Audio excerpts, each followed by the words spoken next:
এইবার যেই ভুলটা করছি পরের বছর থেকে এই ভুলটা আর কখনোই করব না বাবা। জিনিসপত্রের এত পরিমাণে দাম এখন থেকেই চিন্তা করে রাখছি রমজান মাস আসার আগ দিয়ে সবকিছু কেনাকাটা করে রাখবো। আর যে পরিমাণে সবকিছুর দাম, এই দামে যদি সবকিছু কিনতে যাই নিজেকে নিতে আম্বানি মনে হয়। সো হ্যালো এভরিওয়ান, আসসালামু আলাইকুম। সবাই কেমন আছেন? আলহামদুলিল্লাহ আমরা অনেক বেশি ভালো আছি। এই তো দুপুরে রান্না বান্না থেকে ভিডিওটা শুরু করলাম, মানে রাত্রের জন্য রান্না করে রাখতেছি দুপুরে। সবাই তো এই কাজটাই করে আমার মনে হয় রমজান মাসে। আর রান্না বান্না করার আগে না সবকিছু গুছাইতে গেলে এত পরিমাণে সময় লাগে, আর ওই সময়টা না ভিডিও করতেও ইচ্ছা করে না। সব সময় ভাবি যে রান্না বান্নার আগে যখন আমি কাটাকুটি করি ওগুলোর একটু ভিডিও করব, কিন্তু কাটতে বসলে না আর আমার ভিডিও করাই হয় না। যাই হোক, এখানে আমি মাংস রান্নাটা বসিয়ে দিয়েছি, পাশে চুলায় ডাল রান্না করা হয়ে গেছে। রমজান মাসে কেন জানি মাংসটা আমার একদমই ভালো লাগে না, যেহেতু রোজা রাখা হয়। রোজা রাখার পরে আবার সারাদিন পরে ভাজা পোড়া খাওয়া হয়, মনে হয় যেন মুখে তেমন একটা রুচি থাকে না। একটু ভর্তা ভাত হলে অনেক মজা করে শান্তি করে খাওয়া যায়। আমি তো মাঝে মধ্যে রাত্রে আমার একার জন্য অল্প করে একটু ভর্তা বানাই, সেইগুলো আর ভিডিও করা হয় না, আপনাদের সাথে শেয়ার করাও হয় না। মানে ভর্তা ভাতের থেকে মজার কোনো খাবার আছে বলে আমার তো মনেই হয় না। ভর্তা দিয়ে ভাত খেয়ে অনেক বেশি শান্তি পাওয়া যায়। তো যাই হোক, এদিকে ধনে পাতাগুলো আমি খুব ভালো করে কেটে তারপর ধুয়ে ফ্রিজে রেখে দিব।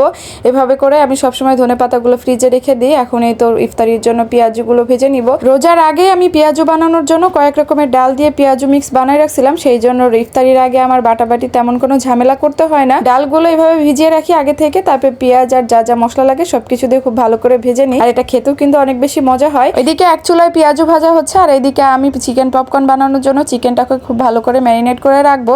আদা রসুন বাটা, জিরা গুঁড়া, টমেটো সস, সয়া সস, তারপর মানে গুঁড়া মশলা যা যা লাগে সবকিছু দিয়ে এখন এই তো পরিমাণ মতো ময়দা দিয়ে খুব ভালো করে মেখে রাখবো কিছুক্ষণ। তারপর গরম গরম তেলে ভেজে নিব। পেঁয়াজগুলো ভেজে নিয়ে এখন এই তো বেগুনিগুলো ভেজে নিতেছি। আর দোকানের বেগুনির থেকে না বাসায় বানানো বেগুনিগুলো আমার কাছে বেশি ভালো লাগে।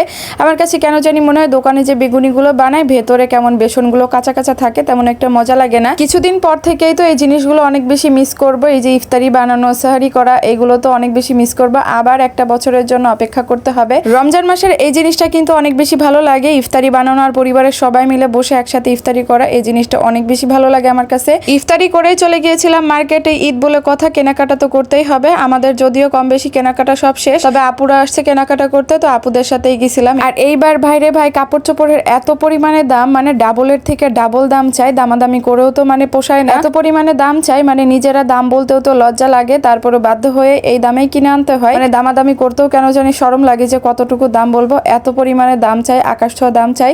এখন থেকে তো চিন্তা করে রাখছি রমজান আসার আগে আগে হচ্ছে সবকিছু কেনাকাটা করে রাখবো। যে পরিমাণে দাম, এই দামে সবকিছু কিনতে গেলে না নিজেকে নিতে আম্বানি মনে হয়, এরকম একটা অবস্থা। বড়দের জামার তো দাম চাই, কিন্তু যে ছোটদের জামার দাম শুনলেই তো মেজাজ হয়ে যায় গরম। মানে বড়দের জামা কাপড়ের থেকে বাচ্চাদের জামা কাপড়ের ডাবল দাম চাই, কি একটা অবস্থা বলেন? এটা কি মানা যায়? বাচ্চাদের জামা কাপড়ের যদি এত এত দাম চাই। তো যাই হোক, আজকে ভিডিওটা এখানেই শেষ করছি। সবাই অনেক বেশি ভালো থাকবেন। আল্লাহ হাফেজ, টাটা।